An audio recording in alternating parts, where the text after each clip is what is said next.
What's up guys, it's Sean and welcome to another episode of the iherng podcast, and today we will answer a question from email. This is from Randy. Hi Sean, Randy here, currently residing in Perak. First of all, thank you for awesome content to bridge the gap in property knowledge for all your viewers here. Honestly, I'm a little late into the property game. I'm 38 this year. I've made two bad property investments a few years ago. I managed to sell one in Cyberjaya at a loss for about 40,000 after 6 years. I bought at 255,000 and sold at 210. The rental yield and capital appreciation keeps decreasing every year. Even new projects in the area sells at 210,000. I'm stuck with another condo property in Penang which I bought at 610,000 5 years ago. I wanted to dispose it, but unfortunately agents all over told me that it's now only 560,000. It is currently tenanted out at 1,008. The thing is, me and my wife made all these impulse purchases based on hearsay, and now we had to pay the price. Not to mention, I discovered your channel a little bit too late. What are your thoughts on cutting losses by selling existing project as a loss to get a better property? My intention to sell is to free up 190% for DSR to invest in a property that can give cash back as well as give possible cash flow. But in order to achieve this, it was recommended that I go for a co-living rental strategy. I understand that if a developer allows it, a partition renovation can be done on the unit. I've not jumped the gun yet. I would like to know your thoughts on this strategy as opposed to a traditional rental. Also, one side question. Assuming that if someone is single and have maxed out both 90% DSR, do you have any advice or strategies who still want to buy a subsequent property? Are the Penjana or HOC still a viable option? It would seem that if one is not cash rich, then they can pretty much forget about the third property onwards. Once again, many thanks. Regards, Randy. So thank you very much, Randy, for the email.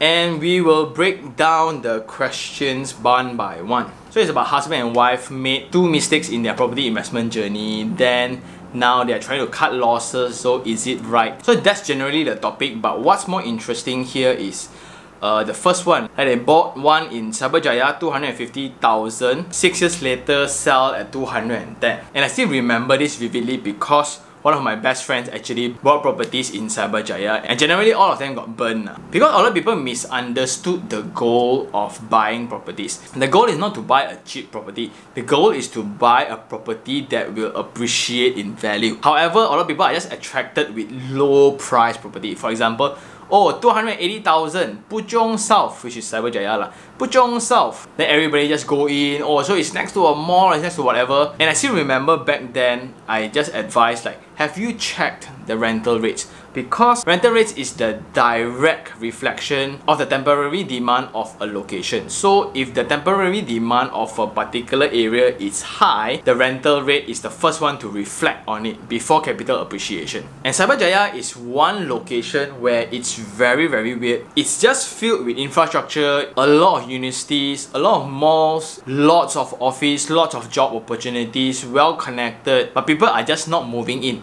Yeah, but that applies to only high rises. Landed properties are doing extremely well. I don't know why.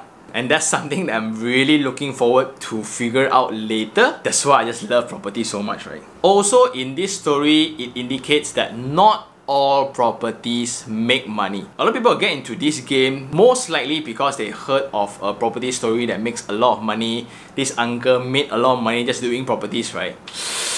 Be very careful with that, because what people don't tell you is the type of property that they invest and the time that they invest in. As we spoke before in the channel, most of them always talk about two main locations in property. So it's always Desa Park City or the Setia Alam story, where they buy first hand and after it's completed they can flip almost double. Then they buy more and flip more, so now can just retire. Those are the stories that are available only for that particular slot of time. Now property flipping, such strategies are not applicable anymore because they are heavily cooled down with a lot of cooling measures by the government. Just by revising the RBGT, right, the flipping game is gone. I can just impose 35% for the first 2 years. Gone. Then the second thing Randy shared is also about the purchase made based on hearsay. I can also understand because it's just way more convenient and way easier to just buy based on a person's opinion. But something I always share in the channel is, even if I were to say this property can really be considered, right, I would say expect you to do your very own due diligence, because our risk appetites are different, our profiles are different, our standard of living is different. Because I'm all in for property, maybe you are not. Another thing to also think about is to always audit the person that you are receiving advices from.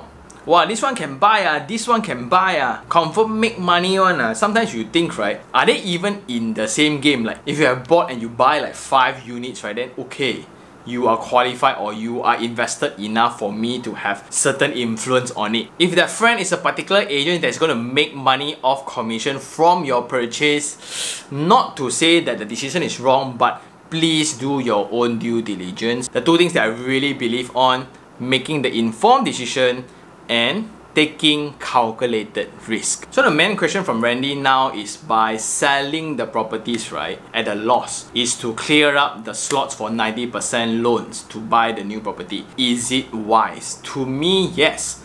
Like, for those who were not updated, I sold my semi-D earlier, the one that really got me into trouble. So I actually lost money on that deal. But to me, rather than holding it, right, there's this thing called opportunity cost, where it hinders me from getting another property that will make me money again. Also, another concept is the difference between capital appreciation versus cash flow. By losing 100, 200,000, right, it's not gonna affect me as much as the monthly installments of 10,000, 12,000 bucks, because that cash flow actually hinders me way more than the actual loss itself. So to me, I'm absolutely agreeable to cutting losses just to open up slots to get more. But then now the problem is where to get more quality deals, right? Then the second thing is about co-living versus conventional rental strategies. So here I think he means it's just by splitting rooms. Co-living is just a very cool term of renting the unit by rooms.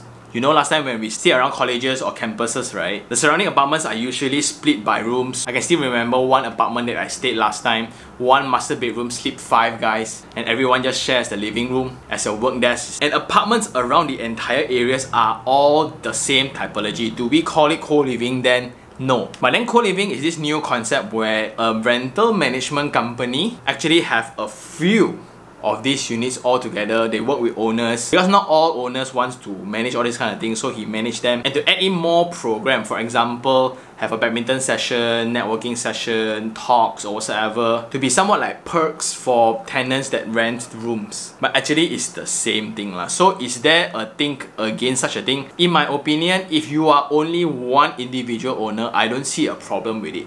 But if you are a rental management company that has like maybe 40 to 50 units, then it would be an issue. I would suggest to first clear with the GMB or the management committee, because it actually affects the other residents. Imagine if 50 units all rent out room by room, that will actually affect the tenant profiles. And will this tenant profile affect the residents in terms of the facility usage? Will there be breach of security, and what are the measures to monitor all this? So this needs to be discussed if you're doing this at scale. If you are an owner only, no lah, I don't think it's a problem at all. And such strategies are great in maximizing your rental income. So suddenly if you rent out conventionally, maybe one family, or you rent out room by room, maybe there's like only 3 bedroom. And when it's rent out to 3 different users, right, usually they won't sit down together and eat rice, right? They won't sit down together and watch TV and chill. So that common areas is always wasted. So to maximize more, maybe you can split the living room into 2 again. Then to prepare a pantry instead of a dining table, because everybody else is going to just eat in front of their work desk or table. Well, that's based on experience of a student. But remember, such strategies does not apply to all. If it's a family-oriented location where it's a distance away from offices, a distance away from tertiary education facilities, then it's not as workable. But if it's really close to office complexes, it's really close to commercial hubs or whatsoever, these are great. Because imagine a young chap that just graduated, come to KL, right? They will just get a room that is 280 bucks or 320 bucks per month. Yeah, so please evaluate your property in accordance to the tenant profile. Well, technically you should do this before you buy, but since we are in this stage, yeah. Then the last question will be about the 290% loan. A lot of people somewhat are stuck after the second property because the first 2 is pretty easy. you buy from a developer, generally you don't have to pay anything besides the booking fee. Then if you were to buy sub-sale also, and you put in 10% only. What about the third? Right? How do we move beyond that? There are ways about it. One is to join with family and friends. One is to actually share names, but there are actually agreements format to it to ensure both parties are equally protected. Then there are ways to refinance the existing 2 slots into a different financing facility, so those are not calculated within the secret system. Well, I just did it for my properties, so that's how I can maximize and buy again. Of course, there's the cons to it where the interest rates are slightly higher, the insurance rates are slightly higher, but the objective is to just clear off the slots so you can actually buy more 90% loan properties. Then the third is to consider joining a bulk purchasing company where they can get deals with higher discount rates so you don't have to cough out as much money. For example, if it's a 20% discount, you cough out less already. And there are many other different strategies to go around it. But generally, let's not forget that properties are humongous ticket items and it requires a lot of wealth in terms of wallet and in terms of mindset lah. So I personally think that the 290% slots, right, it's a good move as it cools down the property to have less speculators. If not, the property price is going to go even insane. And luckily for 2, so it kind of limits the number of mistakes for inexperienced property investors to make lah. So instead of making a lot of mistakes in properties, now they make 2 only lah, because that's the only 2 they can afford. So you somehow control the losses. That's my take. And I think that's all for today, Randy. Thank you very much for the email. Let me include my banker's contact down below. Her name is Miss Catherine, so you can contact her about the refinancing part from AIA. She's really helpful, so feel free to just contact them. And I guess that's all for today. Thank you very much for watching. For those who still have any questions regarding real estate, do just email me at taniherng@gmail.com, taniherng@gmail.com, or you can just DM me on Instagram, iherng, and I will see you on the next one. Ciao! When love comes in